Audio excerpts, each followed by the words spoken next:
All right, we're here with Stefan. Steph, please pronounce your last. I want to see if Shane can get it. Krajisnik. Christ. Oh, okay, that's easy. Why do I screw Wait, that up every I'm, time? I'm listening. Okay, sorry. All right, there we go. Say that again. I'm sorry. Krajisnik. Krajisnik. There you go. Oh, yeah. Shane's got it It's my down. middle name. Right. He's the Give me brains of something a the little harder. operation. Well, Steph, of course, covers Mississippi State down here at SEC Media Days. What was impressions, Zach Arnett, first time at Media Days?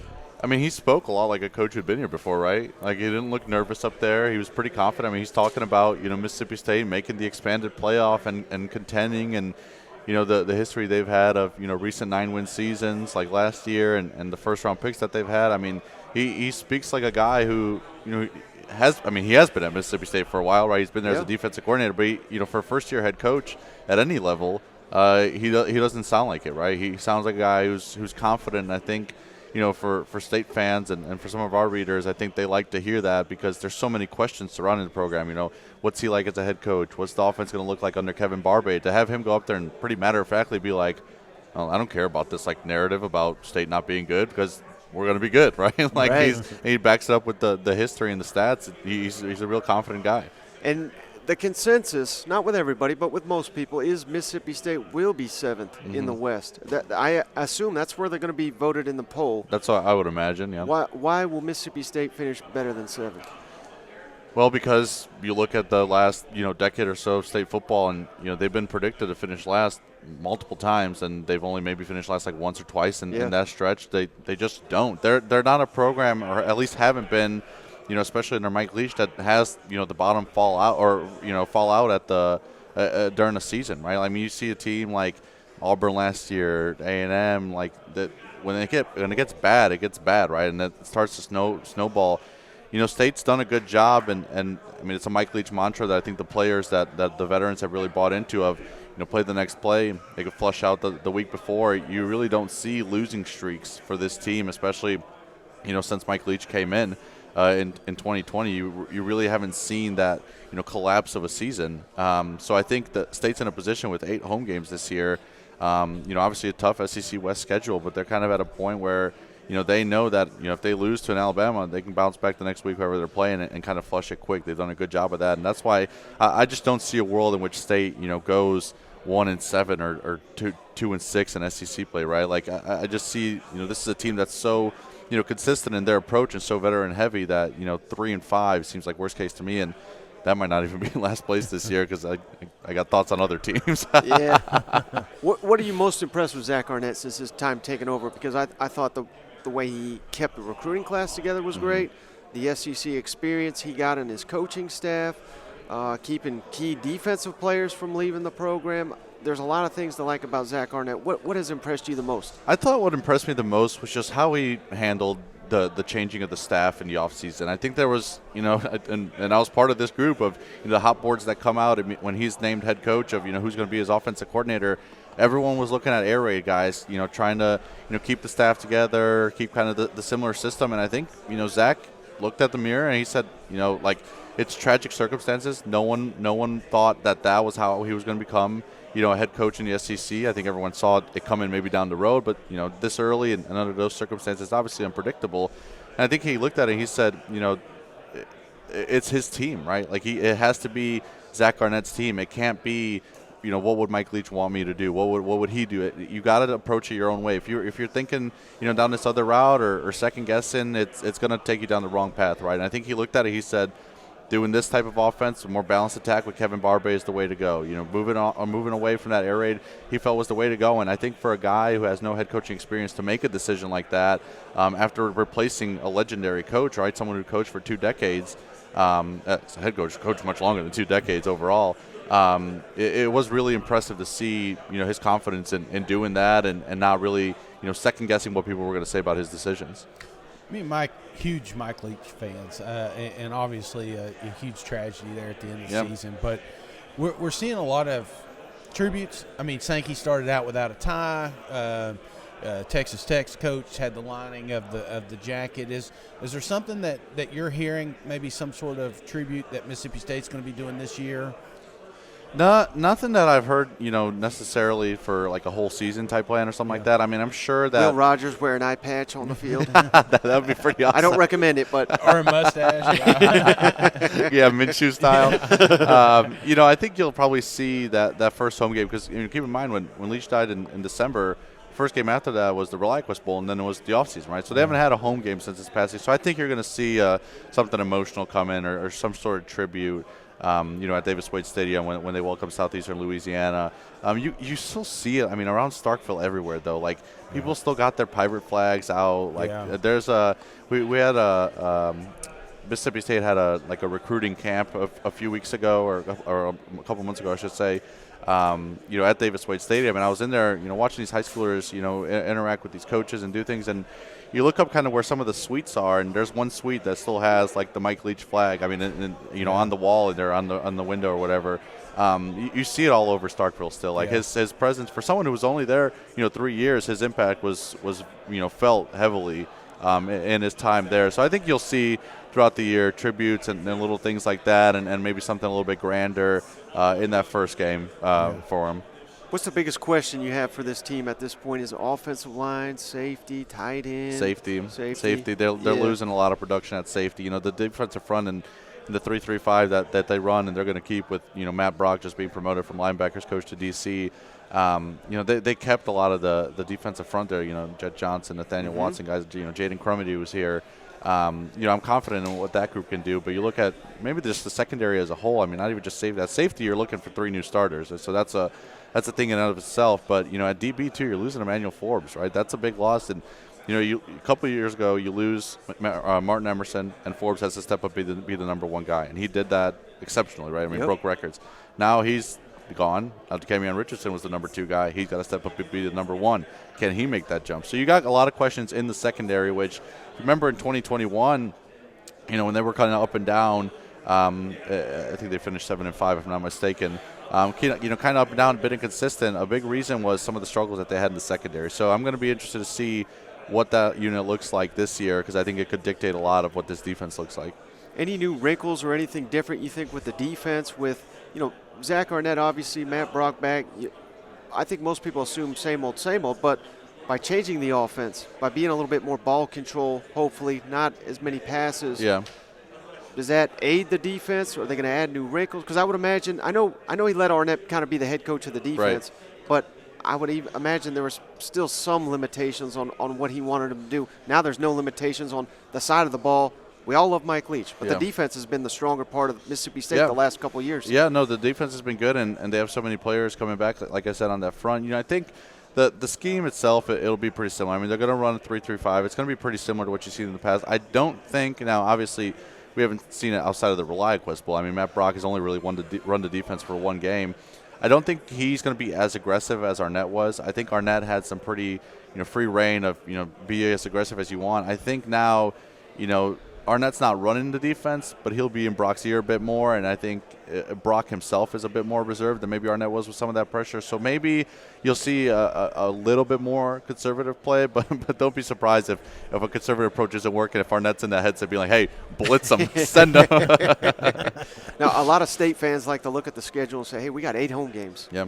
But I think more important than that, their 4 away games are all winnable. Yep. South Carolina, Arkansas, I think. Arkansas, A&M, and Auburn. And they've owned A&M, which is the toughest of those 4, I right. would say. So, are the pieces in place, schedule-wise at least, for this to be – I'm not sitting here saying they're going to win 10, 11 games, but does the schedule set up for them to be arguably the biggest surprise in the SEC? I kind of want to piggyback off that, too, because you look in September, they've got LSU, they've got Alabama. It ramps up pretty quick, too.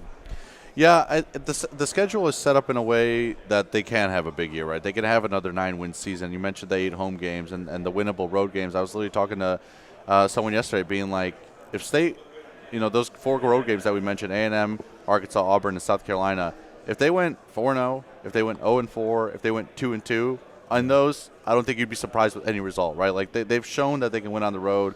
Like you said, a couple years ago, they went into A&M and won. They came back from down 25 at Auburn a couple years ago. They've they should have won at Arkansas a couple years ago, if not for the whole kicking debacle, which everyone famously remembers, right? And then South Carolina, we'll see what they look like this year.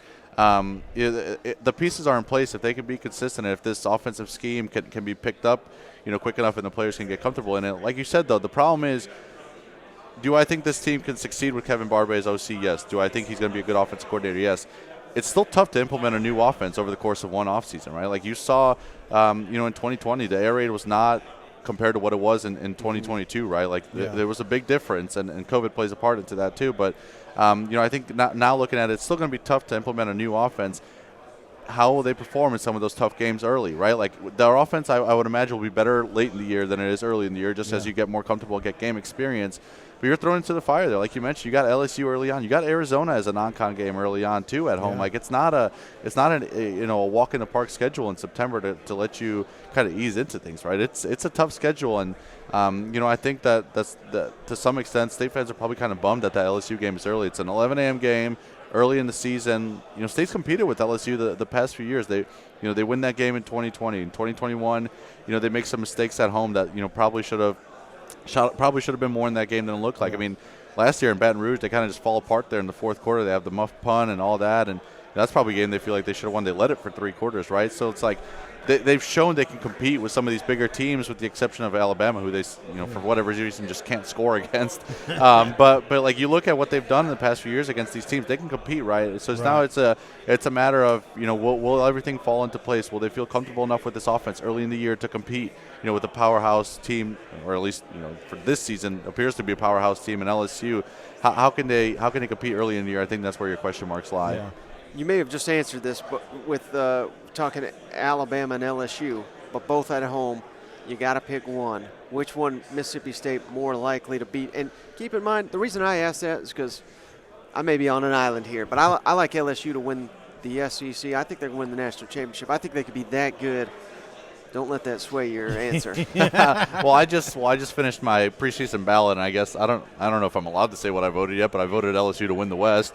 I picked Georgia to win the SEC as a whole, but that's not a really hot take. Will. Yeah, and that's. But I see where you're coming from. I think LSU this year is legit. Like they're the real deal. They're really good. I think everything they return. I mean, like. They've got big names coming back. This isn't like, they got a 5-star who was decent last year who's going to step up in a bigger role. No, they got guys who proved it last year that are coming back, with an SEC West title already under their belt. But with that being said, I would say State has a better chance to beat LSU just on the basis of, for whatever reason, the Alabama logo, like, when State's lined up against Bama, they just don't look like the same team. I mean, a couple years ago, Bama comes into Starkville and just beats the brakes out of them. And then, last year, State scores a garbage time touchdown for their only points in the game. In a game where the defense, relatively quieted. Bryce Young, right? Alabama didn't have that great of an offensive game. I think they scored in the 20s or something like that. They had like less than 100 rushing yards, which never happens at Alabama. So for whatever reason, State just hasn't been able to compete with Alabama.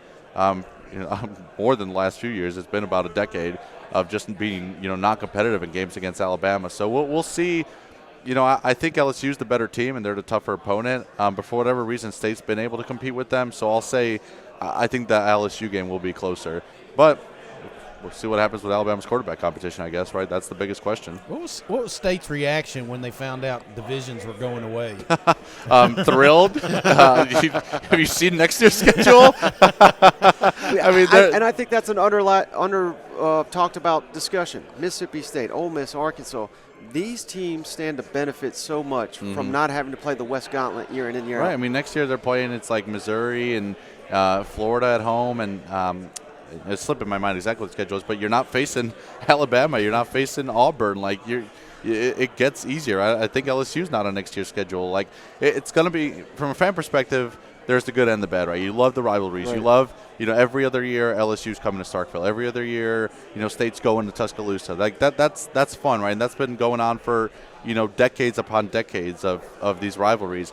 But at the same time, you look at the flip side, and you're like, well, now you get to see Florida come in more often. Florida hasn't played State since, like, Dan Mullen first left or something like that. Like, they haven't seen Florida. You get to go to Gainesville now. Like, I think it's a benefit for the fans in the long term. I think fans will enjoy the fun in that. And I think if you're State of, saying, hey, you don't got to face these teams every year. You'd be thrilled. I mean, and the schedule. I mean, with the way the schedule fell too for State of getting Tennessee and Georgia next season, like you're still facing an equivalent of like Alabama and LSU, right? Like, you still got your juggernauts, but at the bottom of it, I mean, like, you're facing Missouri instead of Arkansas. I know you guys had talked about the Missouri, Arkansas being like a better program that just can't be Missouri for whatever. Like, I saw that clip. It wasn't us saying it; it was others. But yes, that was definitely us. But we when know you what look to at throw it, out like there. if you're State, you'd rather face Missouri than Arkansas, right? Yeah. Like, Arkansas recruits players out of Mississippi. Like Arkansas, I think, is the more talented team. Everyone's attacking Mizzou. Right. I know. Poor Mizzou. Poor drink. I was messing with Ben Portner, who covers South Carolina. We were talking literally yesterday out at a bar in Nashville. We were like, so you realize Drink is like 4-0 against South Carolina, right? Like, at what point does Ben Portner write the story of Drink owns South Carolina? So I was like, let's see what happens this year. But no, people dunk on Missouri and Vandy and the SEC. But I think at the end of the day, right now you'd rather face those teams than an Arkansas and and an Alabama and an LSU and A&M, Auburn, teams like that. I think it's just a reality, and I think going away from divisions, I think it's a good thing for Mississippi State. Yep. But I will say, I think State benefits from it staying an 8-game SEC schedule than Certainly. a 9-game. Right. For obvious reasons. I mean, you're adding another SEC game. It's going to make it tougher, and you kind of look at the SEC of your extra game is probably going to be a tough one, right? Like you're not going to get thrown in with Vandy on your schedule every year. So I think State benefits from the 8-game schedule, but does benefit from the no divisions. Well, really appreciate you stopping by, Stefan. Of course. Before you go, can you tell the audience where can they find all your work and follow you on social media? Yeah, at ClarionLedger.com, we cover State, and David Eckert covers Ole Miss for us. And on social media, I'm at SKRAJISNIK3 on Twitter. And can't remember what my Threads name is, but I'm on there too. If people want to follow me on there, I think it's like Steph KRAJ or something like that. So find me on Threads too if you're into that kind of stuff. All right, appreciate you, man. Thanks for having me on, guys.